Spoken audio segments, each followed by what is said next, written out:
Okay, so targeting just general back pain. For one, stuff you're going to hate, working on posture is going to help strengthen all of those muscles so that they're taking turns taking the pressure off. Also, the core. If you work on tightening, strengthening all of these muscles, it's also going to take pressure off of your back because this is the whole torso core, right? It's got to hold up all of this. So usually it falls on the back just by default, unless you're actively working on keeping all of the core tight. So if you can just practice squeezing all of these core muscles, it takes pressure off of the back, especially when we're standing for long periods of time or bending over for long periods of time. You want to keep those core muscles tight and the posture strong, and that's going to help alleviate any back pain. Just as an ongoing method of management. I love tools. So for one, a TENS unit.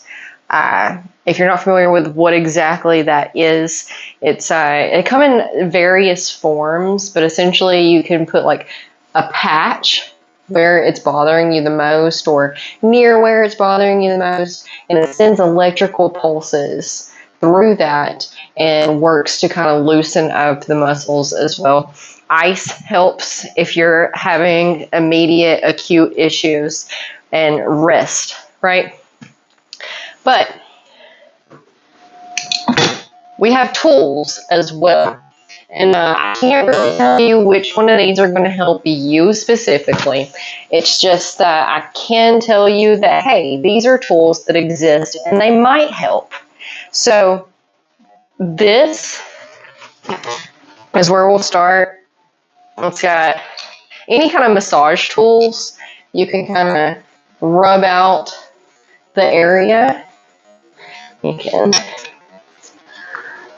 okay, this right here, or lay on your stomach and get somebody else to kind of work that out, which of course massage is also a great tool.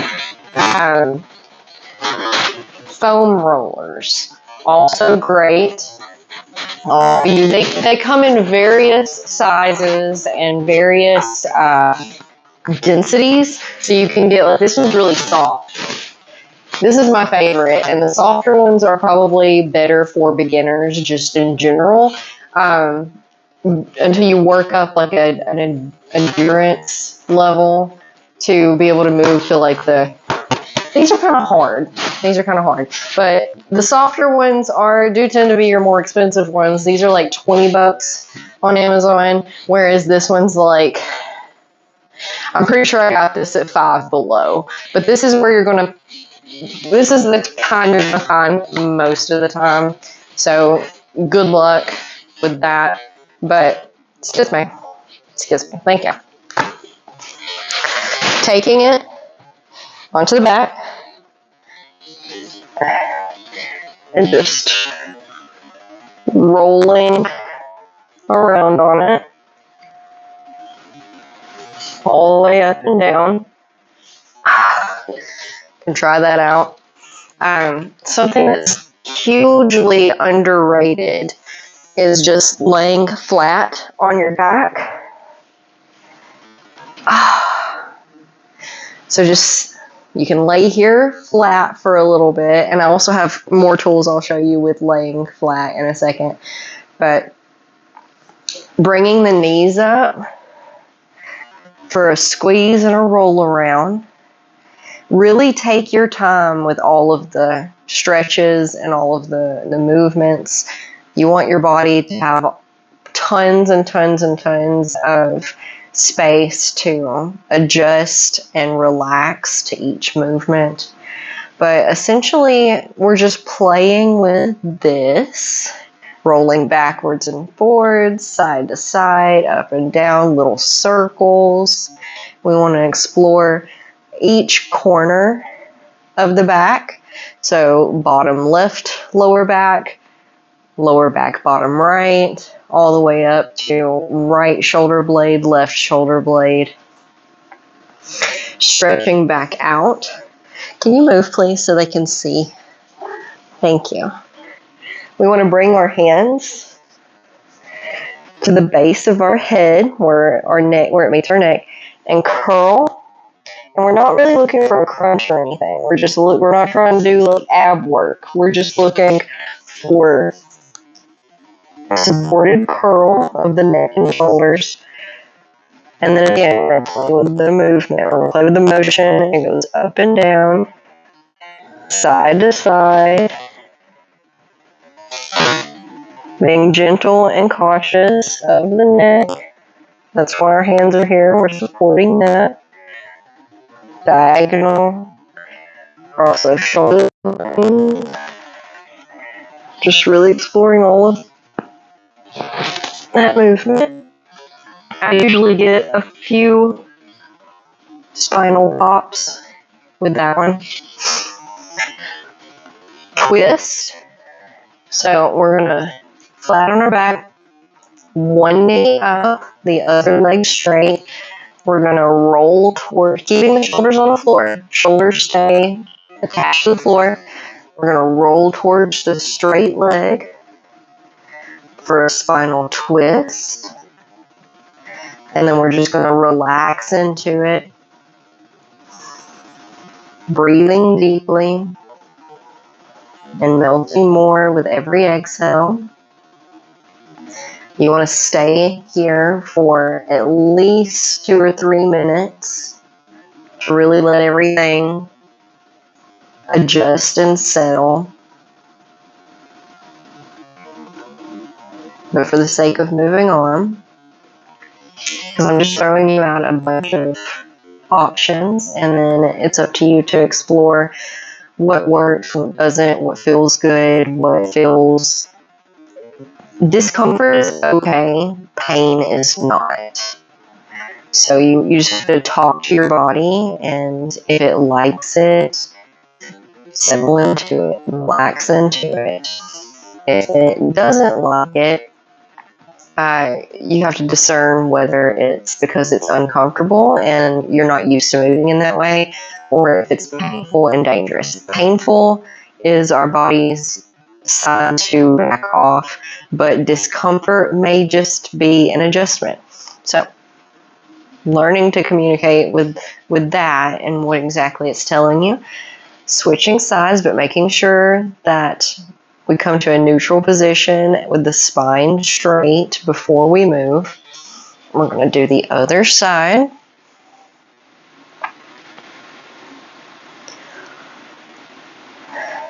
Again, taking deep breaths and relaxing on the exhale.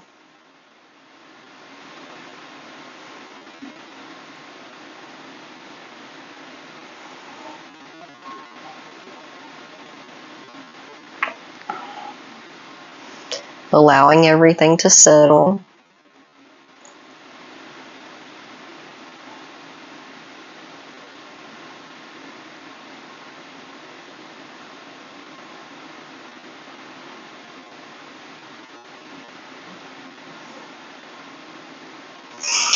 There's also, when you're looking at back issues, there's a fine line you have to ride between relaxing and releasing tension and stretching it out, and also strengthening. So you have to be a little bit aware of what your body's saying at all the times, so that you can discern whether you need to strengthen or release tension. Most times it's both. You know, the tension and the tightness and the pain and the injuries comes from weakness in the area. So strengthening it is going to prevent those things moving forward. Learning to hold on to posture and the core strength when you're moving and doing things. And yeah, it's a pain, but super worth it. You can also, one leg at a time, for the lower back.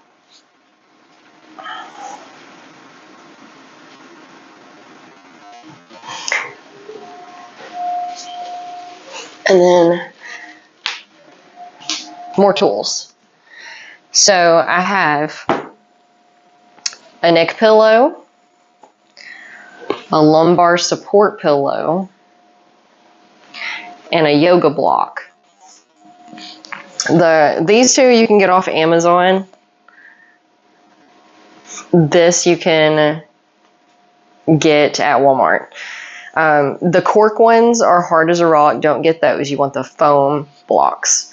I know these are a lot of tools and you don't want to just go out and spend $100 on various tools. If you can ever make it into one of my in-person classes, I always bring all of these things so that everybody can try them out and see what works for them. So first, I like to pair the lumbar pillow and the neck pillow together. So this goes right at the base of the spine. Wait, no, sorry. No, I'm thinking about the next thing I'm going to show you, which goes at the base of the spine. This goes at the lower back. You can try that out by itself. Should take a lot of pressure off of a lot of things. And you can just lay there, or you can like to pair this with it to support the neck. And it helps to stretch out and create space in the neck, releasing tension and tightness, which can, contribute to the pain and whatnot. This feels amazing. I don't want to get up. And you know what? What's also a thing that you have to kind of discern is that today this might not be what you need. But don't let that deter you from trying it again at a later time. Because just because it's not what you need today doesn't mean that it's not what you need later at a different time and space and stuff. All right, yoga block. These are magnificent. So there's two different ways that I like to use these. One is for the lower back and one is for the upper back. So starting with the lower back, you want a bridge, there's a shelf right at the sacral area that you can sit on the block on it. And just laying here on it may be enough. And yoga blocks are like $7 at Walmart. You can get them at TJ Maxx. They come in various heights. So know that. Just don't get a cork one because they're so hard. You want a foam one. You want a little bit of give to it. But anyway. So sitting on it may just be enough. Like this, with your legs bent, feet on the floor. Or you can straighten the legs out. You want to play with it and see what helps, what your body says. You can also bring the feet off the floor and play with gentle movement. Rock from side to side, up and down. And you're basically just massaging the knots out of that area. You can do little circles with the knees, going in one direction, then the other direction. This is always a class favorite. Most of my students spend the last 10 minutes of class laying on their blocks. So that's for the lower back. Also with the hips, because it's all connected. So just because you're having pain in the back doesn't mean it's not the hips causing the issue. Because again, it's all connected and the nerves run and you can have referred pain, which is annoying. So annoying. It's I thought it was my back was the issue. It was actually the hips. It takes a little bit of time to decipher everything. It's the pain and the communication is trying to tell you. But so the upper back, you want to take your block vertically right through here. So we're going to lay on it at the shoulder blades. And again, just laying on it may be plenty. You can lay flat or with your legs bent, or just playing with it to see how it feels, because again, your body's going to feel different from my body. It's going to feel different from everybody else's bodies, and it's just a matter of what you need today. So just laying on it may be plenty, or again, we can cradle the head and play with our little, what I called these earlier when we were flat, not on the block. Little curls, little neck curls. And play with different directions, go side to side, up and down, kind of like we did with our foam rollers. Just playing with all of the directions and seeing what helps, but the block helps to massage out all of those knots. When you're done using your block, you want to remove it and curl the spine back in the direction that it's supposed to go. So bringing the knees up for a squeeze again. Another roll around if you like. We're just letting it go back the way it's supposed to go back before we get up and start moving around.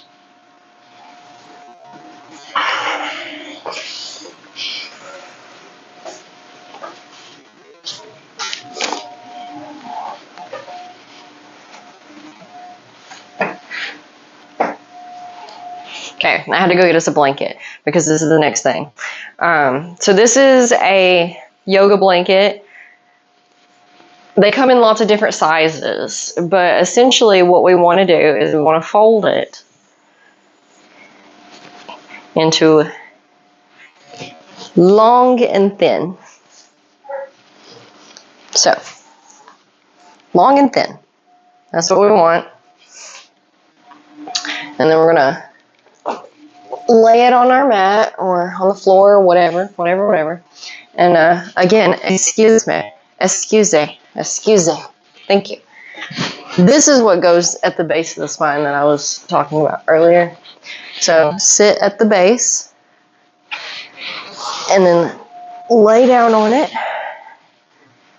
And then you might need to scoot down a little bit. You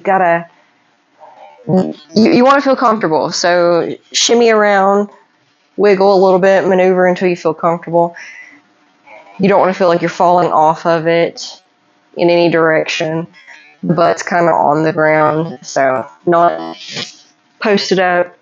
And we're going to take this top of the blanket and roll it up into a pillow.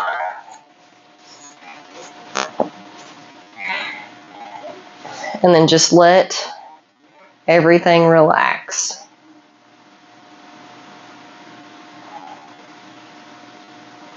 And again, you want to sit here for at least 3 minutes, but longer is probably better.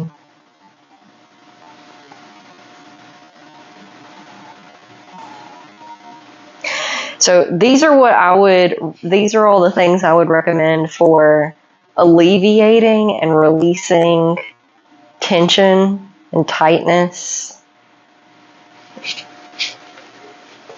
Maybe spasms. The spasms is like, it sounds like it needs the release and the relaxation, that it's doing too much. It's, you have yin and yang energy, and spasms would be a yang type of energy, and to counteract that and bring it back to balance would be more yin things, at least until everything is manageable. And then you want to work on strengthening.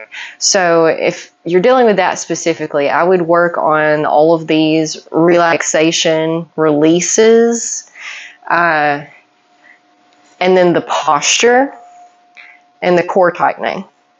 So you don't have to necessarily do like sit-ups or crunches or anything. You don't have to work on your abs. Just tightening the core all the time that you can think of it is going to help take pressure off of the back and allow it to heal and relax and release. And also remember the opposite of fight or flight, which is our stress levels. Stress releases cortisol. That's our fight or flight response. And our nervous system only has, it's like a light switch. It only has two modes, and that's the fight or flight or rest, digest, and heal. So if you're in fight or flight, if you have those cortisol levels are heightened and you're stressed out, the rest, digest, and heal mechanisms are put on hold, and it takes healing a lot longer to really get to, because your body's not worried about healing anything if a tiger is chasing you, and it doesn't differentiate between the stress of a tiger chasing you or simply the stress of the kids running around screaming. It's just all stress, and it all does the same thing. So managing stress levels, absolutely so important for healing, and hydration, feeding the body well, all super annoying stuff. But that's what I have for managing back pain right now. Again, if you're dealing with acute problems that are making other things problematic, you want to figure out how to release and relax all of those first, because most of the time pain is caused by tension and tightness. So finding ways to help it relax and release, and then starting to gently strengthen, because you don't want to irritate it with extreme strengthening at first. If you're already having issues, then more strengthening is going to cause the opposite effect. Because especially if you're having spasms, it's already like it's trying to do more than what it needs to be doing. So finding ways that you can support and relax, I think, is the way to go. And then, I'll look at things for stretching. Cat-cow. Cat-cow is a good one. So you can do seated cat-cow or tabletop cat-cow. So tabletop cat-cow is just on all fours. This is tabletop. And you're just flexing through the spine, one direction and then the other. So back and forth with that. Going through each vertebrae.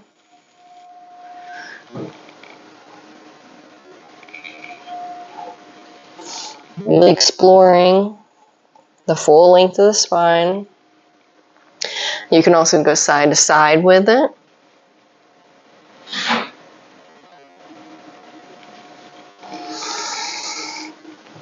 One way and then the other.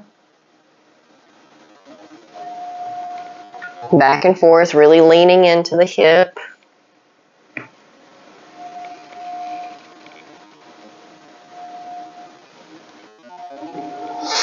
To open up the shoulder blades.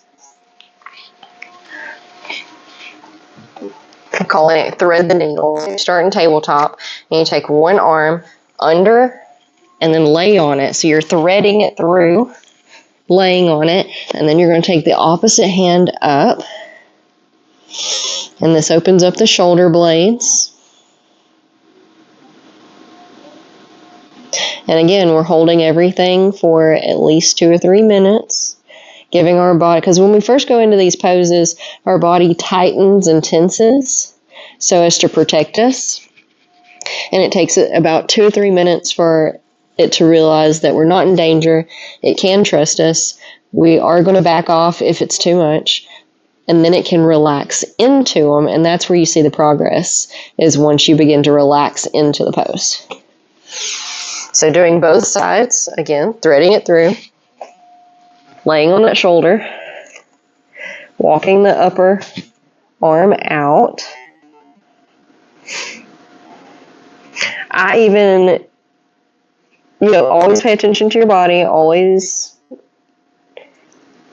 honor where your body is today. But I sometimes strengthen or deepen it by standing up on one leg, almost like I'm fixing to kick over, roll over, and that deepens the stretch there in the shoulders.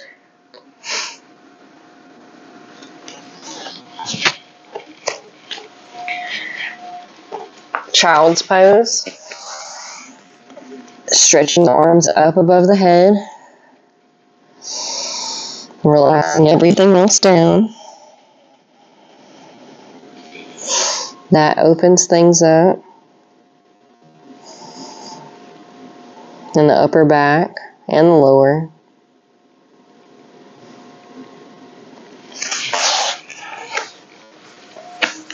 We're a little all over the place. But I figured that this was better than me showing you, is better than me trying to give you pictures and words on, like, written, typed up. But seated cat-cow is the same thing. But like we're moving through the spine, but seated. So curling it one way and then the other, squeezing the shoulder blades together here. Again, just exploring the length of the spine. Twists are great for the spine. Sitting up tall and straight.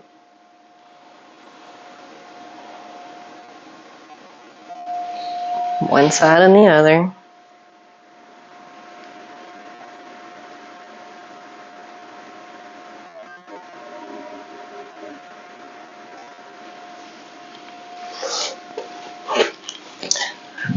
Forward folds.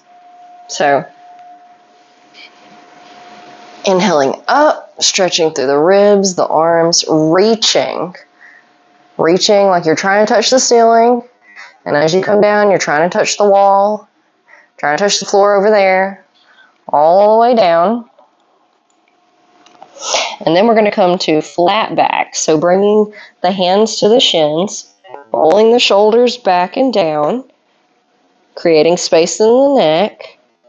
That's going to help us go a little bit deeper in our forward fold.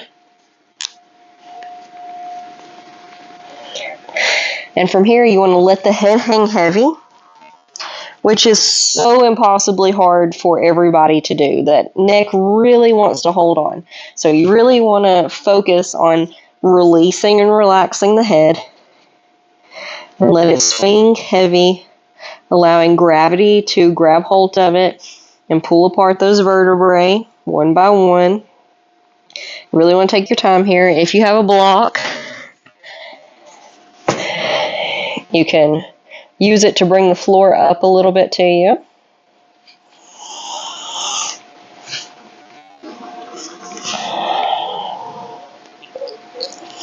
Really utilizing gravity. And then focusing on the lower back, you can bend one knee. And it stretches the opposite hip, which is attached to the lower back area. And then switching sides, bending the other knee to stretch out that other lower back hip area.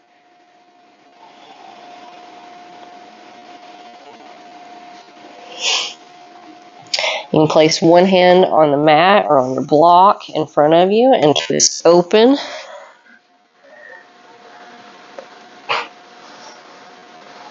Again, we're always holding everything for at least 2 minutes. I'm kind of rushing through all of this because it's a lot of information. Switching sides.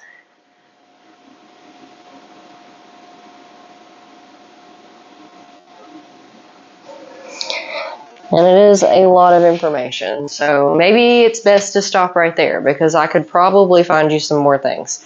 But we'll try those. Let me know what works, what helps, what doesn't, what you notice, which ones almost help but don't quite reach it. And then we can tweak it and change it a little bit. Yeah. Let me know if you need anything. Good luck.